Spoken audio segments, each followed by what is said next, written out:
Ikaw pa kasama.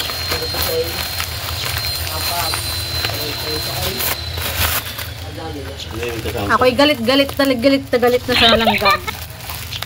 Kahit saan may langgam. Nalulugi na ako. Kaya bumili na ako nito. Ang liit pala nito. Biruin nyo, 50, 60 ang bili ko nito. By Gonchok. Yan.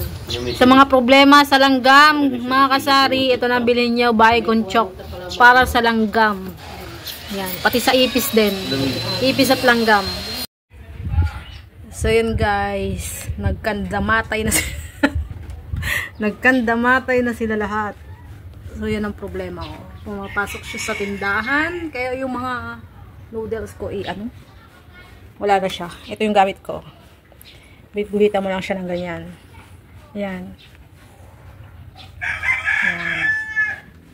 Ayan, wala ka nang po problemahin sa nagpapalugi sa sari-sari store mo. Kasi mga kasari, ang tina-target nila yung nandito ko. Ayan, may harang yung aking mga noodles kasi dati may alaga ako ditong bubwit. So wala na akong sweet and spicy. Ayan. So yan ang tina-target nila, mga kasari.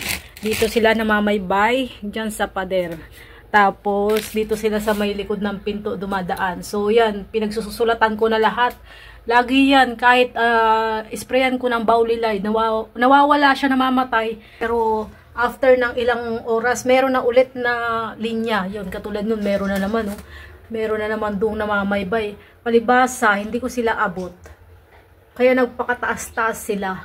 So, yan. Titignan ko na naman kung saan na naman ang punta nila. So, yan guys, oh. Tignan nyo naman. Grabe naman yung ginagawa nila sa akin. Yan yung Hindi naman siya yung pulang-pula eh. Ayan. Takot kayo sa akin. Hindi ko kayo tantan-tanan. Ang dami. Mamaya yan, wala na siya. Pero, lumilipat sila ng pwesto eh. Pag alam nilang na may napunasan na ng ganito. Lumilipat sila ng pwesto. Tapos, iba na naman ang gagawa nila ng daan. Uutak tong mga langgam na to eh. Hello mga kasari, welcome back sa aking YouTube channel. Ako po si Lizelle Domdom, ang iyong kasupertindera from Batangas. Ayan, ayun na nga. Katulad nung nasa intro ko, ganun na nga. Nag-unboxing na ako ng in-order ko from Shopee. Kasi talaga naman problemado ako. Yun na lang, ang nauubos na lang yung oras ko sa pagbabantay kung saan naglalakad ang mga langgam. So, yun, marami din akong, kaya shinare ko to ha, maliit na bagay lang ito, pero napakalaki ng impact pag pinabayaan natin kasi nalulugi talaga yung sari-sari store natin. Katulad ng sa akin, alam nyo, ang dami kong nasayang na paninda dahil sa kanila. So, ako kasi ay nagre-repack ng mani. So, makikita mo, yung isang balaybay ng mani ay binubutas nila yung plastic, lahat pinapasok nila. So, hindi na yung pwedeng ibenta kasi lumalambot yung mani, hindi na siya nagiging crunchy. Yun pa naman yung gustong-gusto ng mga suki ko doon sa mga niluluto kong mani. So, nakakahiya naman, baka may makita silang kahit isang langgam lang sa loob. So, masisira yung paninda ko. So, hindi ko na siya binibenta. Yung kaya kong kainin, nakakaunti naman or dalawa-dalawa lang yung laman na langgam sa loob kinakain ko para hindi maaksaya. So, yung mga honey, yung asukal ko na hindi nalaglag lang konti at natanggal yung selyo, may butas siyang kaunti. Pero ito makakapal ang packaging niya eh. Parang nahiwa ko siya ng pag-unbox ko nung order ko from grocery. Nakakalimutan ko or hindi ko napansin na may konti pala siyang butas. So, naglaglaga na siya doon sa mga kasamahan niyang yung mga butil na asukal, naglaglaga na doon sa kasamahan niyang asukal. So, ang dami-dami kong langgam na nakita. So, akala ko na butas yung ibang asukal ko, pero buti na lang hindi naapektuhan kasi makapal yung packaging ng mga asukal ni grocery. So, yung aking mga tindang honey, ang dami ko rin naaksayang honey. So, ito, yung honey, sobrang bangung-bango sila sa honey, mga kasari. Ang mahal-mahal pa naman ang puhunan nito. So, pag hindi mo siya nasarhan ng kahit konti lang, nagkamali ka ng sara, so, yan ay, naaamoy agad nila, papasok agad sila sa loob. Tapos, one time, nag-refill ako ng garapon ko ng lollipop. So, dahil punong-puno, pinagkasya ko yung lollipop ko doon sa lagayan. So, ito yung lagayan ko ng lollipop. Ayan. Yung dalawang plastic ng lollipop, pinagkasya ko dito. So, masikip na siya sa loob. Pinagkasya ko talaga.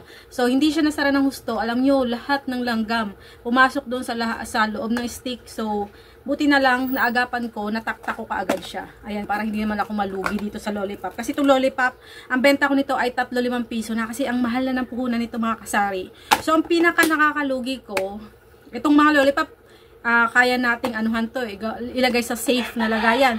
Pero yung mga noodles, yung mga Lucky Me, mga pansit kanto, ng mamahal ng puhunan, lahat pinagbubutas nila. Pati pag yung itlog, may nakita silang tagas ng itlog, yun, pinapasok din ng langgam yun. Kaya malaking lugi pag napabayaan natin yung mga paninda natin, lalo na yung mga langgam. Maliit na bagay para sa inyo na i-share ko to, pero malaking impact din sa sari-sari store. Katulad ng mga nag-share sa mga daga, 'di ba? Sayang, ang daming na-actionan nila, lalo na kung mamahalin yung mga kinakain ng mga alaga nilang daga. Lalo yung mga Bear Brand, yun yung mga favorite ng mga ng mga daga. Bear Brand na 300 grams pa talaga yung pinipili. So, yan lang mga kasari ang share ko sa inyo. Ito yung aking binili, mga kasari, na talaga namang napaka-effective. Kagagamit ko lang kanina. Kanina ko lang siya in-unbox. Ang tagal-tagal niya dumating kasi nga nag-holiday, nag-Holy Week. So, na-pending siya sa cart ko. Hindi agad na-ship ng shipper o ng seller. Kaya ang tagal-tagal ko siya inantay. Pagkarating, in-unwrap ko na agad. In-apply ko na agad sa mga pader namin. Kahit sa loob ng bahay, ang daming langgam. Kahit hindi mo naman napapansin na may mga pagkain dyan, kahit maliliit lang, nilalanggam na. Minsan nakaupo ka sa set, ang ganda-ganda ng upo mo sa hala set, sa sofa. Mangangati ka na kasi kinagat ka na ng langgam. Kasi namamaybay talaga sila sa pader. Ang dati kong ginagamit, ang dami ko nang naubos na baulilay. Yung ganito, baulilay. Aray, baulilay. Ang dami ko nang naubos na ganyan. Yan, ang mura lang nabili ko niyan sa Shopee. Siguro 65 pesos. Yan, 65. Ito, meron akong nakadalawang bukas na baulilay. Dalawa ang nabuksan kong baulilay. Pero, effective siya actually. Namamatay talaga yung langgam. Makikita mo naglalaglaga na yung langgam. Pero, bumabalik pa rin yung langgam. Pero dito napansin ko sa Baygon, ayan, ilang oras na hindi bumabalik ang langgam. Kaso, ang nangyari, lumilihis sila ng daan. Pero ang kagandahan, ayan, pag nag-drawing ka na doon sa pader na pinupuntahan nila, hindi na sila bumabalik. Gusto nyong maprotektahan at problemado kayo sa langgam, ito yung bilhin nyo, Baygon na chalk.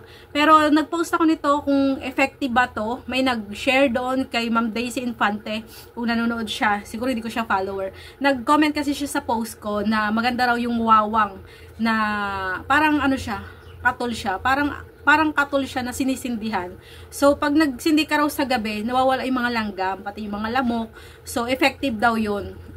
Hindi na raw bumabalik yung mga langgam. Pero dito naman daw, after 1 month, ang effectivity nito, kailangan bago mag 1 month, yung alam mong pupuntahan o dadaanan ng langgam, guhitan mo na ulit kasi babalik na ulit sila kasi nawawala na siya ng bisa. So, yan lang ang sharing ko ngayong araw mga kasari at may bibili na. So, salamat sa inyong panonood. Huwag kalimutang i-like, i-share at i-subscribe ang aking YouTube channel, Lisel Domdom. Salamat po. Bye-bye. Happy selling. God bless. Tindihan ko naman yung mga langgam mga kasari kasi trabaho nila yun. Kasi ngayon ay summer. So, ito yung time na talaga naghahakot sila ng mga pagkain. Pero sana maintindihan. Diyos ko. Sana kahit trabaho ng langgam na maghakot sila at sabihan silang napakasipag, ay sa iba na lang sila maghakot ng kanilang pagkain. Wag na din sa tindahan ni Lisel.